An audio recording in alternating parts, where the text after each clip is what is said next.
네, 본 세션의 두 번째 발표로 그 AI in Users Daily Life를 주제로 수고해 주실 그 네이버 AI 랩의 하정호 소장님을 모시도록 하겠습니다. 네, 안녕하세요. 저는 네이버 AI 연구소 하정우라고 합니다. 이렇게 훌륭한 자리에 저희 기술을 소개해 주실 기회를 주신 2021 ICT 사업자라방망 컨퍼런스 관계자분들께 감사 인사드리고요. 제가 오늘 소개해 드릴 내용은 굉장히 많은 사용자분들의 일상생활 속에서 만날 수 있는 AI의 기술 그리고 서비스 그리고 앞으로 진화 방향 관련해서 좀 소개를 드리려고 합니다. 네.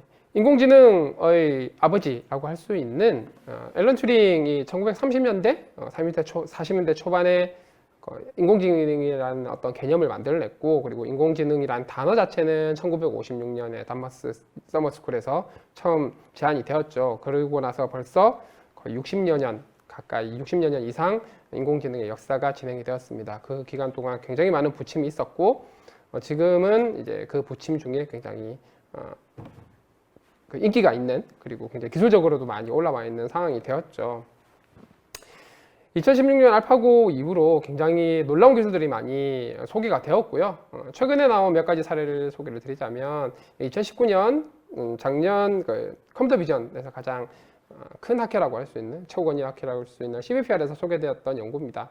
그래서 사용자 입장에서 봤을 때 그냥 대충 여기 시멘틱 세그멘테이션이라고 하는 이렇게 대충 그려놓으면 이 시그멘틱 세그멘테이션을 표현하는 어떤 실제와 같은 사진을 자동으로 생성을 해내는 이런 데모를 엔비디아에서 공개를 했고요. 지금도 웹 데모 형태로 제공이 되고 있으니까 여러분들이 관심 있으시면 들어가서 재밌게 해볼 수 있는 이런 데모라고 보시면 될 것 같고요.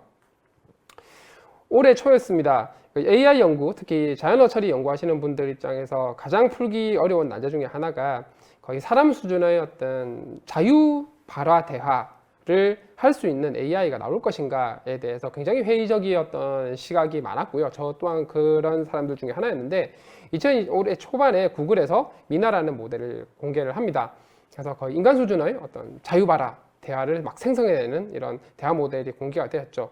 굉장히 많은 자연어 처리 연구자분들이 놀랐고 물론 완전히 사람 수준이냐라고 물으면 여전히 좀 부족한 부분이 있긴 하지만 어쨌든 기존엔 전혀 되지 않을 것 같은 부분이 되었다라는 부분에서 굉장히 충격적으로 다가왔고요. 페이스북도 이에 질세라 블렌더라는 또 새로운 형태의 사람 수준의 어떤 오픈 도메인 자유대화 모델을 또 제안을 하게 됩니다. 그리고 뿐만 아니라 우리나라에서도 이건 저희 건 아니고요. 우리나라에서도 비슷하게 굉장히 자연스러운 마치 사람이 얘기를 하는 것처럼 하는 어떤 챗봇을 스캐터랩이라는 굉장히 기술력이 좋은 스타트업에서 베타 테스트를 진행을 하고 있고요. 제 주위 분들이 이 이루다라고 하는 우리나라 AI 챗봇을 많이 이렇게 실제로 해보고 계신데 페이스북에도 많은 분들이 본인의 어떤 이루다와의 대화를 포스팅을 하고 캡처해서 포스팅을 하는데 굉장히 재밌습니다. 굉장히 재밌고 진짜 예전에 비해서 굉장히 인공지능의 수준이 많이 향상이 되었다라는 걸 체감을 할 수 있는 수준이 되었죠. 그리고 최근 몇 달간 이 GPT-3가 전 세계 인공지능 연구자뿐만 아니라 일반인들에게까지도 충격을 주고 있는데요. GPT-3가 기존의 어떤 AI 연구와의 차이점은 사실 모델이나 어떤 알고리즘 관점에서는 크게 달라진 게 없음에도 불구하고 오픈 AI가 마이크로소프트의 지원을 받아서 엄청난 양의 GPU와 엄청난 양의 데이터를 제공을 받고 사실 데이터는 크롤을 한 거지만 이렇게 매우 큰 모델에 굉장히 많은 데이터를 학습을 시켰더니 기존에는 거의 불가능했던 혹자들은 아티피셜 제너럴 인텔리전스라고 하는 일반화 지능까지의 시작이라고 할 정도로 굉장히 놀라운 정도의 성능을 혹은 정확도를 기능을 보여주고 있는 상황입니다. 제가 실제로 제 노트북에 깔아서 GPT-3를 이용해 본 캡처 화면으로 보시면 될 것 같고요. 저렇게 이제 단백질 함량이 높은 식품은 무엇입니까? 라고 저렇게 성실하게 안 넣고요. 저는 번역기를 써서 하다 보니까 번역기가 저렇게 번역을 해줬는데 보면은 저기 있는 A라는 것들이 GPT-3가 뱉어낸 어떤 응답이라고 보시면 될 것 같습니다. 그래서 어떤 형태의 질문을 넣더라도 굉장히 그럴듯한 답을 해줄 뿐만 아니라 글을 만들어내라 그러면 또 굉장히 그럴듯한 글을 만들어내고 대화도 마찬가지 상당히 그 높은 수준의 어떤 일반화 지능을 모사하는 형태로 인공지능 기술이 발전을 해 왔습니다. 이렇게 인공지능이 굉장히 빠른 시간 내에 사실 인공지능 역사는 굉장히 길지만 여러 부침을 거치면서 딥러닝의 시대가 2010년 이후로부터 굉장히 핫해지고 사실 딥러닝 역사는 그거보다 훨씬 더 오래되긴 했죠. 어쨌든 최근 10여 년간 이렇게 굉장히 빠른 속도로 AI 기술이 발전했던 데는 그 중심에 딥러닝이 있고 딥러닝 중심으로 마찬가지로 어떤 기술 진보가 가능했던 이유는 일단 뉴럴넷이라는 굉장히 큰 모델이 등장을 한 부분과 이런 큰 모델을 학습할 수 있는 데이터가 많이 공개된 부분 그리고 이런 큰 모델과 굉장히 큰 데이터를 학습할 수 있는 GPU 중심의 어떤 하드웨어 기술의 발전이 큰 역할을 하고 있고요. 이거 외에도 사실은 저는 어떤 이 AI에 실제로 연구를 하거나 혹은 참여하는 분들이 굉장히 많이 늘었다는 부분이 큰 역할을 차지했다고 생각을 하고 이게 가능했던 거는 파이토치나 텐서플로우, 케라스 같은 굉장히 구현하기 쉬운 그래서 어떤 프로그래밍의 진입 장벽을 낮춘 부분이 굉장히 크고 그리고 실제 많은 AI 연구자분들이 본인이 연구했던 연구 내용을 아카이브 같은 사이트에 본인의 논문을 그냥 공짜로 올려서 많은 분들이 무료로 확인할 수 있게 하고 본인의 소스 코드를 GitHub을 통해서 모두가 공개를 하고 하는 이런 공유와 공개 정책에 따라서 훨씬 더 많은 사람들이 AI라는 문제를 도전을 하게끔 해줬던 부분이 큰 역할을 차지했다고 생각을 합니다. 그래서 많은 분들이 그렇게 생각을 하시고 저 개인적으로 이렇게 됐으면 좋겠고 하는데요. 90년대 중반에 인터넷이 굉장히 많이 보급이 되죠. 그러면서 지금은 인터넷 없이 살아가는 거는 상상하기가 힘들죠. 2000년대 중반에 스마트폰, 모바일로 대변되는 스마트폰으로 대변되는 모바일 혁명이 일어나면서 많은 분들이 이제는 스마트폰 없이 살아가기 힘든 세상이 되었습니다. 이제 앞으로는 AI가 많은 사람들의 실제 일상생활 혹은 살아가는 방식, 일하는 방식에 녹아 들어가면서 삶의 방식의 하나로 어떤 패러다임을 바꾸는 형태가 되지 않을까 하고 생각을 하고 있고요. 이것 때문에 이제 소프트뱅크의 손정희 회장은 AI를 세 번 놓쳤다라고 생각을 하고 있습니다. 그런 관점에서 이제 저희 네이버의 어떤 서비스를 좀 돌아보면 보시다시피 저기 있는 뭐 동영상이나 어떤 페이나 웹툰 같은 컨텐츠들 그리고 쇼핑, 메신저 그리고 예약 서비스 같은 것들이 실제로 많은 사용자분들이 실제 생활을 하면서 이렇게 사용을 하는 그러니까 일상생활 속에서 사용을 하는 서비스들이 되는데요. 이런 서비스들 안에 AI가 녹아 들어갔을 때 훨씬 더 많은 가치를 만들어 드릴 수 있다라고 생각을 하고 있고요. 그리고 AI를 녹여 넣음에 있어 가지고 결국은 어떤 기술을 제공할 수 있을 것이냐 그리고 이 녹아 들어간 기술이 얼마만큼 더 많은 가치를 새로 만들어낼 것이냐 하는 부분은 결국 AI 기술력과 직결되는 부분이라 저희는 작년에 그 글로벌 AI R&D 벨트라고 해서 우리나라 그리고 라인인 본사가 일본에 있으니까 일본 그리고 저희 AI 연구소가 프랑스 그르노블에 있기 때문에 프랑스 그리고 베트남을 잇는 글로벌 AI R&D 벨트를 구축하고 이를 중심으로 해서 연구 개발을 집중하겠다라고 선언을 했었습니다. 그 중심에 사실 네이버의 클로바라는 어떤 조직이라기보다는 어떤 플랫폼이 있다고 보시면 될 것 같고요. 네이버 클로바는 2017년에 그 플랫폼 사업을 시작을 했고 그리고 그 해 하반기 정도에 여러 가지 버전의 스피커 웨이브부터 출발해서 그 이후로 꾸준히 다양한 스피커들을 사용자 여러분들께 이렇게 사용자 여러분들과 만나는 여러 가지 스피커들을 만들었고요. 그리고 구글 어시스턴트나 아마존 알렉사가 그러하듯 저희는 이 AI 플랫폼, 클로바라는 AI 플랫폼을 통해서 생태계를 만들고 그 생태계 혹은 그 플랫폼 위에서 저희가 연구 개발한 어떤 OCR이나 비전 기술, 음성 인식 합성 기술 혹은 어떤 얼굴 안면 인식 기술, 비디오 기술, 자연어 처리 기술 같은 것들을 녹여 넣음으로써 훨씬 더 다양한 어떤 서비스 그리고 기술들을 제공을 하고 있습니다. 그래서 저희는 그렇게 생각을 합니다. 많은 사람들이 AI란 것이 결국 일자리와 연계가 돼서 일자리를 뺏는다. 혹은 사람들이 일하는 걸 도와준다. 여러 가지 뭐 설들이 많이 있죠. 굉장히 논쟁 가능한 부분들인데 저희는 AI가 사람을 대체한다는 느낌보다는 결국 사람들이 일하는 방식과 살아가는 방식에 있어서 굉장히 도움을 줄 수 있는 도구로서 활용될 수 있을 거다라고 생각을 하고 있습니다. 좀 전 슬라이드에서 제가 말씀드린 여러 가지 주요 기술들이 결국은 사람들이 반복적으로 수행하는 시간을 소모하는 반복적으로 수행하는 것들을 도와줌으로써 사람들은 훨씬 더 창의적이고 훨씬 더 가치를 만들어낼 수 있는 일에 집중할 수 있도록 하는 말 그대로 자동차가 그랬듯 스마트폰이 그랬듯 인터넷이 그랬듯 새로운 형태의 도구로서 사용자 여러분들을 삶을 더 윤택하게 하는 방향으로 진행이 될 것 같습니다. 결국 그 AI를 통해서 여러분들 어떤 사용자분들의 어떤 삶을 윤택하게 하는데 가장 중요한 부분 중에 하나는 기술적인 부분이 있고, 다른 하나는 어떤 서비스 기획 혹은 프로덕트 관점이 있을 텐데요. 일단 저희 먼저 선행이 돼야 되는 부분은 바로 기술적인 부분입니다.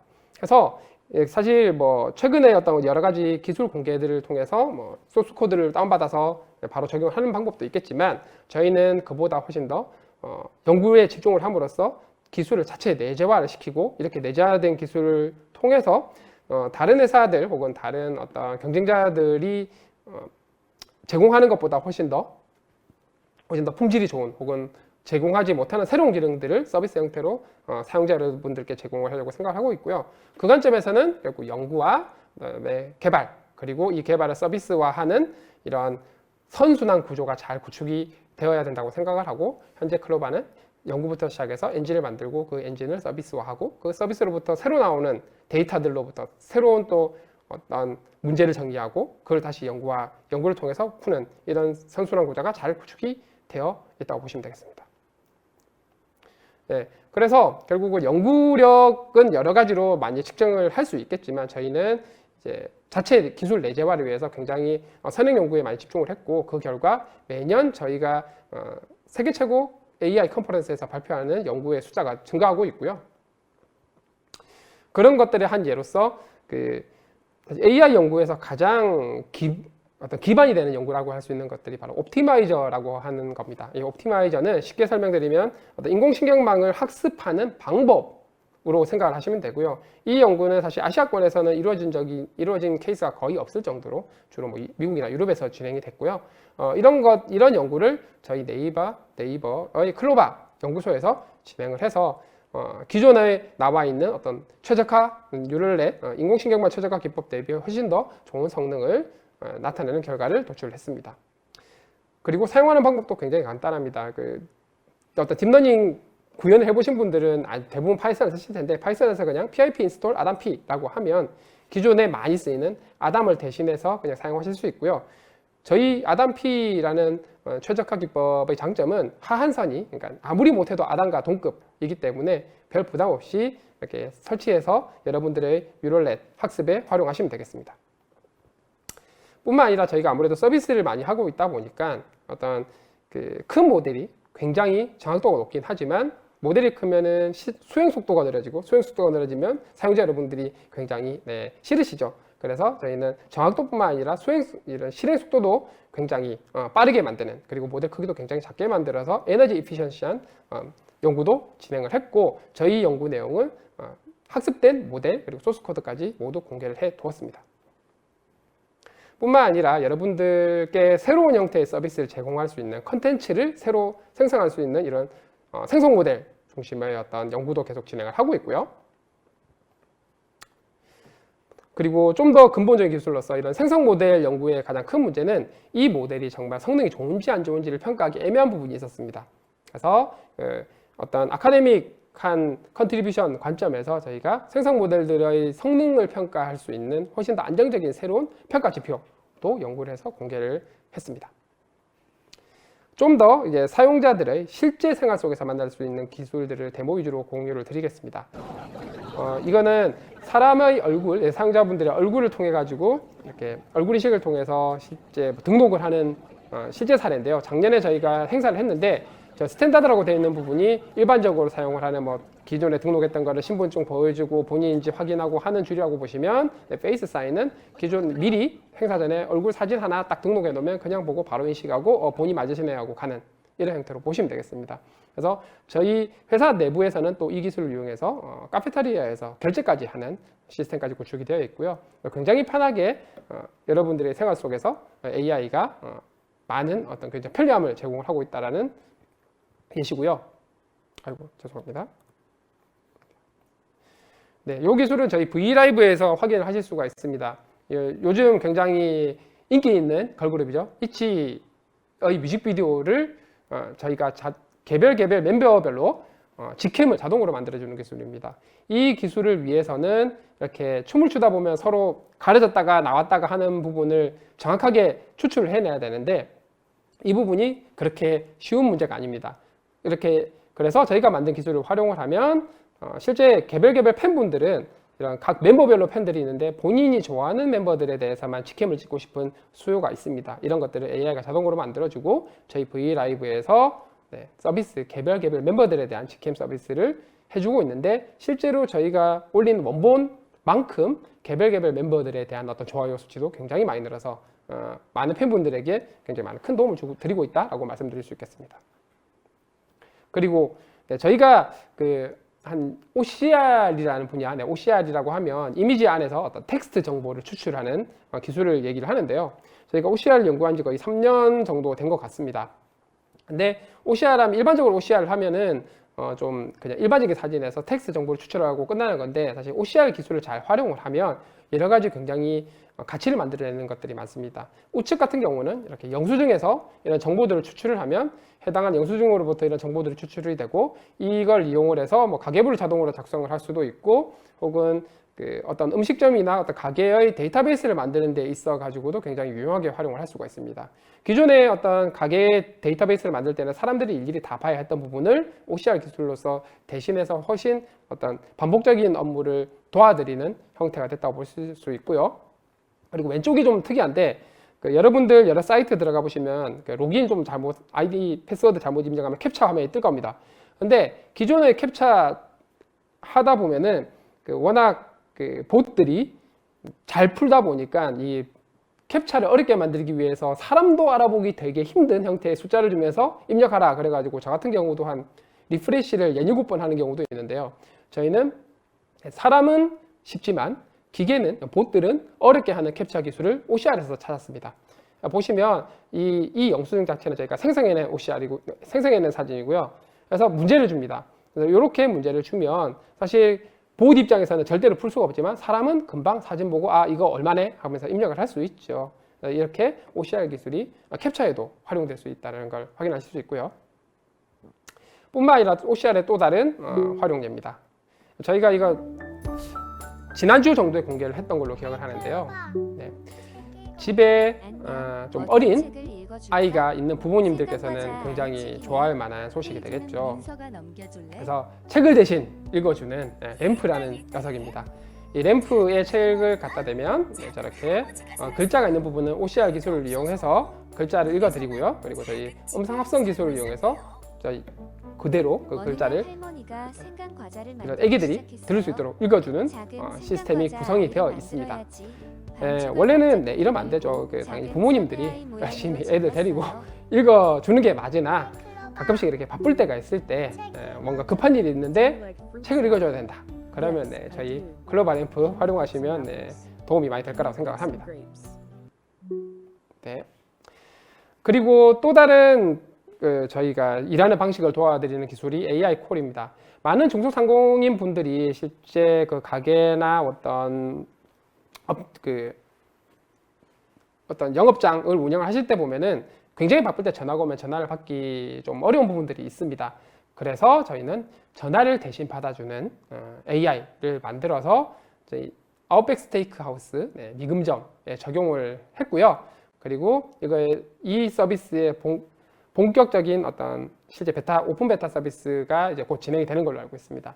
그리고 이게 꼭 어떤 예약 주문뿐만 아니라 금융권에 있어가지고 저도 그렇게 많이 느끼지만 은행이나 카드 회사 같은데 고객센터에 전화를 하면 대기 시간도 굉장히 길고 특히 점심시간 같이 사람들이 많이 전화를 걸 때는 굉장히 대기 시간이 긴데 이런 것들을 굉장히 일반적인 질문에 대해서는 AI가 대답을 하고 뭔가 자세한 설명이 필요하거나 한 것들에 대해서는 콜센터 직원분들이 대답을 해주면 훨씬 더 양질의 서비스를 제공을 받을 수 있을 거라고 생각을 하고 있습니다.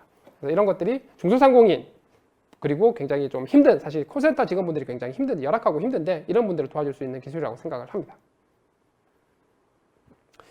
그리고 이 기술을 제대로 연구 개발을 하기 위해서 저희는 특히 아웃백 스테이크 하우스 미금점 어떤 시범 서비스를 만들기 위해서 저희가 자체적으로 데이터를 구축을 했고요. 우리나라 음성 인식 데이터 자체가 공개된 경우가 거의 없고 최근에 니아의 AI 허브를 통해서 이제 애트리 쪽에서 데이터 공개를 했는데 그 데이터는 약간 일반 자유대화에 가깝습니다.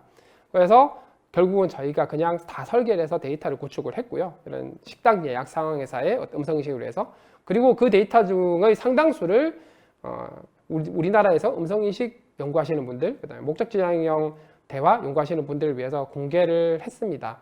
그래서 공개를 해서 지금 현재 이제 어떤 연구단체, 회사는 아니고요. 연구를 하시는 분들은 신청을 하시면 데이터를 받아서 연구를 진행하실 수 있고요. 그리고 이 데이터가 꽤 가치가 있는 게 학술적으로도 인정을 받아서 이제 아마 다다음 주에 개최될 인터스피치라고 하는 세계 최고 음성 인식 학회에서 발표를 하게 되었습니다. 그만큼 굉장히 중요하고 가치 있는 데이터라고 보시면 될 것 같고요. 뿐만 아니라 이 AI 콜 기술이란 게 저희 서비스 사업 측면뿐 아니라 사실 이런 데도 활용이 될 수 있습니다. 코로나19 확산을 막기 위해 올 초에 코로나 이슈로 굉장히 지금도 마찬가지지만 굉장히 많이 힘든데요. 올 3월에 저희가 성남시와 함께 AI 콜을 코로나 자가격리 대상자분 대상으로 전화가 갑니다. 안녕하세요. 네, 보시면 나오시죠. 보건소입니다. 혹시 지금 발열 증상이 있으세요? 네이버가 성남시에 지원하는 AI 기반 전화 서비스입니다. 성남시는 네, 이렇게 자가격리자 대상으로 공무원분들이 하루에 2번씩 전화를 걸어서 열나시는지 혹시 목 아프신지 그리고 손 자주 씻으세요 이런 얘기를 계속 했어야 했는데 이거를 저희 AI 콜 기술을 이용해서 커스터마이징을 해서 제공을 해드렸습니다. 이를 통해서 성남시 자가격리자 능동 감시자분들 대상 3분의 1 이상을 저희 케어 콜이 이렇게 커버를 해드렸죠. 이렇게 함으로써 공무원분들 본연의 어떤 업무에 더 집중할 수 있도록 많이 도와드렸고 자가격리자 분들은 또 좀 더 정확하게 저희가 팔로우업을 할 수 있는 시스템을 통해서 이제 코로나에도 좀 기여를 했다라고 말씀드릴 수 있겠습니다. 이런 것들도 결국 사용자 여러분들이 일상생활에서 만날 수 있는 부분들이고요. 그래서 AI 콜 기술이 보시다시피 이런 굉장히 다양한 서비스, 코로나 같은 케어 콜뿐만 아니라 그다음에 고객 만족도나 혹은 불안전 판매, 보험 불안전 판매 같은 것들에도 다 활용이 가능하다라고 보시면 될 것 같고 이런 것들은 사실상 사람들이 사용자 여러분들이 항상 일상에서 만날 수 있는 것들입니다. 이런데 저희 AI 기술이 녹아있다고 보시면 될 것 같고요. 그리고 언택트 상황이 되면서 이제 많은 선생님들이 수업 자료를 온라인으로 만들어야 하는데 이거를 선생님 본인들이 계속 녹음해서 하는 게 보통 힘든 일이 아닙니다. 그래서 저희가 만든 게 이 클로바 더빙이라고 해서 무료로 사용하실 수 있도록 올 연말까지 안녕하세요. 공개를 해드렸고요. 반갑습니다. 수업 자료 만드실 때 텍스트만 입력을 안녕하세요. 하시면 반갑습니다. 여러 가지 합성음을 통해서 안녕하세요. 반갑습니다. 파워포인트 같은 자료에 안녕하세요. 인베딩 하시면 반갑습니다. 목 안 아프고 굉장히 안녕하세요. 편하게 반갑습니다. 활용을 하실 수가 있습니다. 안녕하세요. 반갑습니다. 기술 고요. 그리고 여기 보시면 본문 듣기 정의라고 되어 있죠. 이제 뉴스를 읽을 때 글뿐만 아니라 음성 합성 기술을 클로바 더빙에서 아까 보셨던 그런 음성 합성 기술을 통해서 아나운서의 목소리로 지금 오상진 아나운서 목소리로 되어 있는데요. 아나운서의 목소리로 뉴스 본문을 읽어주는 서비스도 저희가 지금 제공을 하고 있고요. 글 읽는 게 조금 힘드신 분들은 이렇게 음성을 들으시면 뉴스를 확인하실 수가 있습니다. 그래서 저희가 굉장히 다양한 데모 버전들을 제공을 하고 있고 실제로 한 번씩 써보실 수 있도록 그래서 실제 체험하실 수 있도록 기회를 많이 제공을 해드리고 있고요.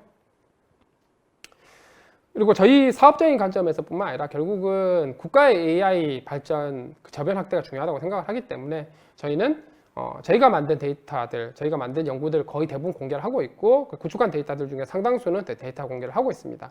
데이터 공개를 하면서 AI 경진대회를 통해서 외부에 있는 많은 분들이 저희 데이터와 저희 문제를 풀 수 있도록 이렇게 많이 기회를 드리고 있고 그것의 일환으로 저희가 올 여름에 AI 러시라는 행사를 일종의 경진대회죠. 저희 개발자분들과 함께 진행을 했었고 뿐만 아니라 이번 중소벤처기업부에서 진행하고 있는 AI 챔피언십에도 좀 전에 설명드렸던 클로바콜 데이터셋을 이용해서 많은 스타트업들이 실제 문제를 풀 수 있도록 저희가 데이터를 제공해 드렸습니다. 이걸 통해서 결국은 우리나라 AI 저변 그리고 역량이 확대될 거고 핵심 인재도 더 양성하는 데 도움이 될 거고 그게 결국 그런 분들을 저희가 많이 모실 수 있으면 저희의 기술 경쟁력 강화에도 도움이 된다고 생각하고 있고요. 그렇게 해서 많이 만들어진 이런 AI 기술들이 저희 서비스에서 이렇게 많이 녹아들어 가고 있고 앞으로 더 많은 서비스에 AI 기술을 녹임으로써 사용자 여러분들에게 더 많은 가치를 제공하려고 생각을 하고 있습니다. 네, 죄송합니다. 근데 사실 지금도 열심히 하고 있지만 뭐 가파를 중심으로 한 글로벌 경쟁이 워낙 치열하게 진행되다 보니까 저희는 좀 더 집중적으로 AI 중장기 선행 연구 기술 투자가 필요하다고 생각을 했고, 그래서 저희는 AI 랩을 연구소를 새로 신설했고, 이뿐만 아니라 아마 민간 기업으로는 최초로 슈퍼컴퓨터를 구축을 해서 특히 어떤 한국어, 일본어 중심 어떤 초대규모 언어 모델, 그리고 이를 이용한 다음 세대 AI 연구, 그리고 이를 서비스화하는데 집중을 하기로 결정을 했고요. 그래서 실제로 저희 AI 랩 같은 경우는 클로바에서 진행하던 연구를 훨씬 확대 개편해서 조금 더 혁신적인, 그리고 훨씬 더 혁신적이고 이런 혁신적인 기술을 통해서 더 다양한 서비스를 제공할 수 있는 기술 개발을 집중할 예정입니다. 그래서 관심 있으신 분들은, 아무래도 회사에서 나오다 보니까 관심 있으신 분들은 이쪽 메일로 문의를 주셔도 좋고 지원을 해주셔도 좋고, 저희가 연구한 어떤 대부분의 연구 내용들은 여기 있는 GitHub에 다 공유가 되고 있으니까는 많이 활용해 주시면 감사하겠습니다. 네, 감사합니다. 네, 지금부터는 본 세션의 두 번째 발표 내용을 주제로 해서 조금 더 토론을 나눠보도록 하는 시간을 갖도록 하겠습니다. 먼저 소장님 발표 감사합니다. 그 발표해 주신 내용을 좀 정리해 보자면, 그 최근에 그 인공지능이 하나의 기술을 넘어서 뭐 인터넷과 스마트폰과 마찬가지로 사람의 삶을 바꾸는 새로운 패러다임으로 바꾸는 그런 기술로서 인식되고 있는 것 같습니다. 네이버도 뭐 앞서 말씀드린 주신 것처럼 지난 몇 년간 다양한 그 AI 연구 개발에 집중하고 있고, 이를 통해서 혁신적인 경험을 선사해주고 있다고 생각이 되고요. 오늘 발표에서는 뭐 최근에 진행 여러 가지 다양한 그 AI R&D 방향과 함께 어떤 우리 일상 속에서 어떤 것들이 지금 바뀌어나가고 있는지 그런 내용들을 공유해 주신 것 같습니다. 아주 흥미롭게 잘 들었고요. 그래서 관련한 내용을 좀 질문을 좀 드리겠습니다. 네. 앞서도 뭐 말씀 주셨습니다만 AI R&D와 관련해서 다양한 그런 그 R&D에 박차를 가하고 계시고 있고, 뭐 글로벌 AI R&D 벨트라든가 네. 특히나 이제 AI 랩을 신설하시면서 네. 우리 소장님께서 또 중요한 역할을 해주셔야 되는 상황인데요. 감사합니다. 소장님께서 생각하시는 그 내년 앞으로는 좀 가까운 미래에 네. 그 우리가 그 준비해 나가야 할 AI 기술의 네. R&D 방향이 어떤 것들이 있을지, 그리고 또 네이버는 네. 거기에 대응해서 어떻게 지금 연구를 하고 계신지 네, 네. 좀 말씀해 주시면 좋을 것 같습니다. 네. 올 제 발표 때도 살짝 공유를 드렸었는데, 올해 가장 큰 화두는 GPT-3로 대변되는 굉장히 큰 모델의 놀라운 어떤 성능, 놀라운 어떤 기능이라고 대변될 수 있고요. 이게 가능했던 거는 굉장히 큰 모델을 굉장히 많은 데이터를 넣어서 굉장히 많은 자원을 이용을 해서 학습을 시켰더니 기존에 상상할 수 없었던 그런 어떤 역량을 보여주더라라는 거였습니다. 그래서 이 부분이 꽤 오랫동안 계속 진행되어 오던 방향이긴 했는데, 그 눈에 확 와닿을 정도로, 굉장히 충격을 줄 정도로 와닿은 게, 어쩌면 어떤 분들은 알파고보다 GPT-3가 더 충격적이다라고 얘기를 하시고요. 저도 약간 그쪽에 동의를 하는 게, 알파고는 어쨌든 정해진 문제 공간 내에서, 그리고 확률을 완전히 계산할 수 있다는 측면에서, 물론 계산량이 너무 많아서 그렇지, 문제를 푸는 거에 비해서 GPT-3 같은 경우는 정해진 확률 개념보다는 정말 말 그대로 되게 창의에 가까운 어떤 그런 문제 공간이기 때문에 훨씬 더 난이도가 어려울 수 있다라고 생각을 하고 있고요. 그리고 이것이 실제 어떤 어떤 사용자들의 생활에 끼칠 수 있는 영향이 훨씬 더 클 수 있다 생각을 하고 있습니다. 그럼 연구 방향 관점에서 봤을 때는 결국 굉장히 큰 모델에 굉장히 많은 데이터를 넣어서 굉장히 뛰어난 지능체를 만들어내는 것, AI 플랫폼을 만들어내는 것, 굉장히 중요한 이슈가 될 것 같고 계속 해당하는 방향으로 연구가 진행될 텐데, 저희 관점에서 보면 어쨌든 현재는 첫 번째는 이제 텍스트 위주로 되어 있습니다. 이 텍스트로 위주로 되어 있는 이런 부분들이 뭐 오디오나 혹은 이미지나 하는 여러 가지 데이터들을 이런 AI 모델에 녹여넣을 수 있는 그런 형태의 연구가 진행이 될 것 같고, 이때는 이제 사실 데이터가 어떤 레이블이나 어노테이션이 꼭 필요한 건 아니거든요. 그런 굉장히 대규모지만 노이즈가 많이 섞여 있고, 그리고 어노테이션이 없는 이런 초대규모 데이터를 어떻게 학습을 시킬 거냐 하는 쪽으로 연구가 많이 진행될 것 같고요. 그러면 두 번째는 이렇게 큰 모델이 정확도가 예전에 비해서 훨씬 올라오긴 했지만 이게 약간 들쭉날쭉합니다. 안정적이지 않거든요. 어떨 때는 되게 잘 대답했다가 또 어떨 때는 되게 바보 같은 대답을 하기도 합니다. 제가 실제로 돌려봤을 때는 천둥설이 맞다 뭐 이런 식으로도 얘기를 하더라고요. 그래서 어떤 입력이 들어갔냐에 따라 가지고 좀 들쭉날쭉한 부분이 있습니다. 그래서 그리고 이런 부분이 어떤 연구 관점에서는 의미가 있을 수 있는데 서비스 관점에서는 굉장히 그 서비스의 품질을 떨어뜨릴 수 있는 요소가 되기 때문에 어떤 품질을 보장할 수 있는, 소위 저희 쪽에서는 컨트롤러블하다고 얘기를 하는데, 그러니까 어느 정도 컨트롤할 수 있는 형태의 모델로 잘 만드는 것이 또 중요한 연구 주제가 될 거라고 생각을 하고요. 또 하나는 모델이 너무 큽니다. 175 빌리언 파라미터면 사실 서비스에 사용은 거의 못한다고 보면 되거든요. 그래서 이 모델을 저희가 어떤 서비스나 프로덕트에 활용할 수 있게끔 좀 작고 빠르고 효과적이게 만드는 이런 연구상이 진행될 거라고 생각을 하고요. 이게 큰 한 꼭지고, 다른 한 꼭지는 사실 이제 AI가 가야 하는 굉장히 중요한 부분 중에 하나가 사실 공격도 많이 받고 있죠. AI ethics나 AI fairness, trustworthy AI 하는 부분이 있습니다. 데이터에는 바이어스가 존재하고 이 데이터 바이어스 때문에 AI 모델 관점에서도 좀 어떻게 이 바이어스를 줄일 수 있을까 하는 이슈들, 그리고 어떤 개인정보, 프라이버시 같은 것들을 어떻게 좀 잘 보호하는 형태의 AI를 만들 것인가 하는 연구들도 꾸준히 진행될 거라고 생각을 하고 있습니다. 예, 뭐 explainable AI라든가 네, 맞습니다. 이런 그 responsible AI 쪽에 대한 네. 그런 관심도 앞으로 좀 네. 더 키워 나가야 될 것 같습니다. 네. 좀 연계해서 좀 여쭤보고 싶은 게, 실은 그 AI R&D 정점, 대한민국 AI R&D 정점에서 활동하고 계신데, 이게 이제 뭐 여전히 우리 AI가 아쉬움은 있지만 다행히도 초기 우려와는 달리 그렇게 막 격차가 벌어지고 있지는 않아서 아직 기회는 좀 남아 있는 거 네. 아니냐라는 전망들이 있는 것 같습니다. 네. 이와 관련해서 우리가 그 기술 선도국과의 격차를 좀 줄여나가면서 네네. 조금 더 치고 나가기 위해서는 어떤 것들을 음. 노력해야 된다고 생각하십니까? 네. 사실 이 부분은 각 주체들이 다 노력을 해야 되는데, 정부 관점에서 보면은 꾸준한 투자가 가장 중요한 것 같습니다. 일단 뭐 중국이나 미국은 기업 중심으로, 워낙 기업 규모가 크니까 기업 중심으로 진행이 되고 있고, 정부는 약간 제도적으로 서포팅을 하는 형태가 되고, 중국은 국가가 중심으로 해가지고 엄청난 물량 공세를 통해 진행을 하고 있고, 우리나라 같은 경우는 그들과 동일하게 할 수는 없겠지만 일단 정부가 꾸준한 어떤 서포팅을 하는 게 되게 중요할 것 같고요. 뭐 이렇게 되게 단기적으로 투자했다가 뺐다가 이런 식으로 하면은 진행되기가 되게 힘들거든요. 그래서 꾸준한 규모 있는 투자, 그리고 이게 꼭 어떤 금전적인 어떤 투자 규모뿐만 아니라, 사실 결국 AI가 계속 부침이 있었던 결정적인 이유는 실제 써먹으려고 봤더니 제대로 돌아가지 않는 경우가 되게 많았고, 활용을 하려고 했더니 제대로 워킹하지 않는 경우가 많았고, 근데 최근에 나온 어떤 AI 기술들은 그래도 굉장히 여러 분야에서 꽤 좋은 성능과 정확도를 보여주면서 사람들이 일하는 방식을 좀 도와주고 있는데, 그런 관점에서 보면 결국 어떤 비즈니스 혹은 가치와 연결되는 부분이 굉장히 중요하다고 생각을 합니다. 그래서 다행히 어떤 이런 비즈니스나 가치를 연결하는 부분은 기술이 100%를 좌우하는 건 아니고, 90점짜리 기술이라도 여러 가지 아이디어와 기획적인 요소를 잘 넣으면 충분히 성공할 수 있는 부분들이 많기 때문에 이런 부분들이 잘 서포팅될 수 있도록, 특히 뭐 규제 뭐 이런 것들 있지 않습니까? 제도, 이런 부분들을 정부에서 서포팅해 주는 게 되게 중요할 것 같고요.